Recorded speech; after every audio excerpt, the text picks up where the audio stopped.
बहुत सारे बच्चे लोग जो 10th क्लास में होते हैं वो लोग ये सोचते हैं कि हम 10वीं क्लास में पर्सन बना के क्या करेंगे। कई सारे बच्चे लोग ये बोलते हैं पर्सन बना के किसका फायदा हुआ है, स्कूल के टॉपर बनने से क्या मिलता है, हमको तो ज्ञान हासिल करना है, हम परसेंट के लिए नहीं पढ़ते हैं, हम तो भैया ज्ञान प्राप्त करने के लिए पढ़ते हैं। ऐसा कई सारे बच्चे लोग डायलॉग बाजी करते हैं, मैंने देखा हूं। ये तो पढ़ता है, पढ़ने वाला है, हमको परसेंट से कोई मतलब नहीं, हम पास हो जाए, हम ज्ञान के लिए पढ़ते हैं। ऐसे लोग बहुत बड़े नालायक, बेवकूफ और बेवकूफ होते हैं। उसका मैं आप लोग को बिल्कुल 100% पुख्ता सबूत दूंगा। 10वीं क्लास के परसेंटेज के आधार पर सरकारी नौकरी, जी हां सरकारी नौकरी इसी साल 4-5 बंदों की लगी है, पिछले साल भी लगी है। कई सारे बच्चों को यह बात पता ही नहीं है, कई सारे बच्चों को यह बात पता ही नहीं है। जी हां बिल्कुल सही सुना आपने, 10वीं क्लास वीडियो बन रहा है, चेक कर ले तो हाँ बन रहा है। 10वीं क्लास के परसेंटेज के आधार पर सरकारी नौकरी हर किसी की नहीं लगती है। मैं आप लोग को बता रहा हूं, अभी इस साल, अभी की बात बता रहा हूं मैं, अभी जैसे कि अभी चल रहा है 2022, इसके पहले 2021 था और उसके पहले आपका 2019 से हर साल एक होता है पोस्ट ऑफिस। आप पोस्ट ऑफिस का नाम आपने सुने होंगे। पोस्ट ऑफिस जो डाकिया लोग होते हैं, एक जॉब वाली होती है सरकारी पोस्ट ऑफिस, तो डाकिया लोग डाक बांटते हैं। दूसरा पोस्ट ऑफिस में कंप्यूटर की जॉब आती है और कई सारे बड़े बड़े फील्ड होते हैं। तो पोस्ट ऑफिस में अगर आप सरकारी नौकरी पाना चाह रहे हो तो आपको कोई परसेंट की जरूरत, आपको कोई एग्जाम नहीं देना है। अगर आप पुलिस की जॉब कर रहे हो तो आपको एग्जाम देना पड़ेगा, हर जॉब में एग्जाम, पोस्ट ऑफिस में कोई एग्जाम नहीं देना है। सिर्फ 10th क्लास के परसेंट के आधार पर आपकी सरकारी नौकरी लगती है, 10वीं क्लास के परसेंटेज के आधार पर। ठीक है, मेरे 4 से लेके 5 दोस्त जो मेरे क्लासमेट, उनकी जॉब लग चुकी है 2019 में। 2019 में मेरी भी लग जाती, लेकिन मेरी क्यों नहीं लगी, क्योंकि मेरी उस समय उम्र हो रही थी 17 साल और जो सरकारी नौकरी के लिए उम्र होती है 18 साल। ठीक है, अब इस साल 2022 में आई, मैंने फॉर्म डाला हूं, मेरी लगना ही लगना है, क्योंकि मेरा 10th क्लास में 90 से कम 90% मेरा 10th क्लास में 89% मेरा है, 89% मेरा है। समझ रहे हो आप लोग यहां पर। तो 10वीं क्लास के परसेंट के आधार पर सरकारी नौकरी। मेरा एक दोस्त, उसका नाम योगेश है, उसका 10th में 92% था, उसकी आज सरकारी नौकरी लग चुकी है। उसकी मंथली इनकम अभी 18,000 रुपए है और मात्र 3 घंटे काम करना पड़ता है। अभी कलेक्टर की तैयारी कर रहा है वो, और सिर्फ 3 घंटे काम करता है, 18,000 रुपए उसको महीने के मिल रहा है। एक अपूर्वा नाम की लड़की, उसकी भी लग चुकी है। एक अमन शर्मा नाम का लड़का है, उसकी भी जॉब लग चुकी है।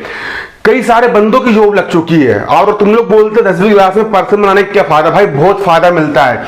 एक और चीज बताने वाला हूं, मेरा एक और दोस्त, उसका नाम पंकज है और वो भी साहू है। ठीक है, मैं रियलिटी बता रहा हूं, मैं आपको नाम लेकर के बता रहा हूं। ठीक है, ठीक है, उसका 10th क्लास में उसका 88% था 10th क्लास में। ठीक है, 10th क्लास के परसेंटेज के आधार पर उसका नॉन पीपीटी में सिलेक्शन हुआ और नॉन पीपीटी में सिलेक्शन होने के बाद फिर उसने माइनिंग किया। क्या किया?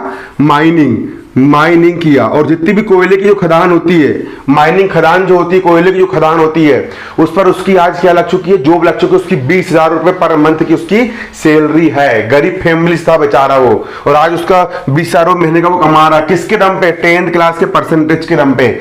एक होता है ITI, है ना, सरकारी ITI, एक सरकारी प्राइवेट ITI, तो ITI कोई भी कर लेते, लेकिन गवर्नमेंट ITI अगर आप करना चाह रहे हो तो गवर्नमेंट ITI में भी आपकी जॉब लगती है, 15,000 रुपए सैलरी होती है। उसके लिए अगर 10th क्लास के परसेंटेज के आधार पर आपका गवर्नमेंट ITI में सिलेक्शन होता है। इसी के साथ साथ 11वीं क्लास में आप कौन सा सब्जेक्ट लेना चाह रहे हो, उसमें आपका 10th का जितना अधिक परसेंटेज रहेगा उस पर आपका सिलेक्शन होता है। और दूसरी चीज, अगर आप 10th क्लास में जब आप 90% लेकर के आओगे, आपने 9th क्लास तक कितना पढ़े हो कितना नहीं पढ़े हो वो कुछ मैटर नहीं करता है। सबसे ज्यादा मैटर ये करता है कि आपने 10th क्लास में कितनी पढ़ाई करे हो। अगर आप 10th क्लास में 90 से ऊपर परसेंट लेकर के आते हो, आपके अंदर एक आत्मविश्वास आता है, आपके अंदर कॉन्फिडेंस आता है कि मैं कुछ भी कर सकता हूं। और 10th क्लास में ना 90% बनाने के लिए आपको इतना पढ़ना पड़ेगा कि आप बुद्धू से बुद्धा बच्चा भी इंटेलिजेंट बन जाता है। ठीक है, मैं बता रहा हूँ 10th क्लास में 90%, आप अभी 9वीं क्लास पास होकर के आप लोग 10th क्लास में गए हो, मैं आप लोगों से एक ही बात बोलूंगा, सब चीज छोड़ दो, सब चीज भूल जाओ, अपना सिर्फ एक ही लक्ष्य बनाओ कि हमको 10th क्लास में हमको 90 से ऊपर परसेंटेज, हमको 95 से ऊपर परसेंटेज, हमको 98 से ऊपर परसेंटेज लेकर के आना है। चाहे फिर इसके लिए हमको 24 के 24 घंटे क्यों ना पढ़ना पड़े। और मैं लिख करके दे रहा हूं, ना कोई बुद्धू होता है ना कोई इंटेलिजेंट होता है। अभी तक आपने 9वीं क्लास तक पढ़ाई नहीं करे, इस कारण दुनिया आपको बुद्धू बोलती है, इसलिए आपका 9th क्लास में परसेंटेज नहीं बना। अब आप 10th क्लास में पहुंच गए हो, अब आप मेहनत कर लो, और अब आप मेहनत करके आप 90 आराम से बना सकते हो। मैंने कई सारे ऐसे बच्चे देखा हूं जिनका 9th क्लास में 45% है, लेकिन 10th क्लास में उनको 95 बना है।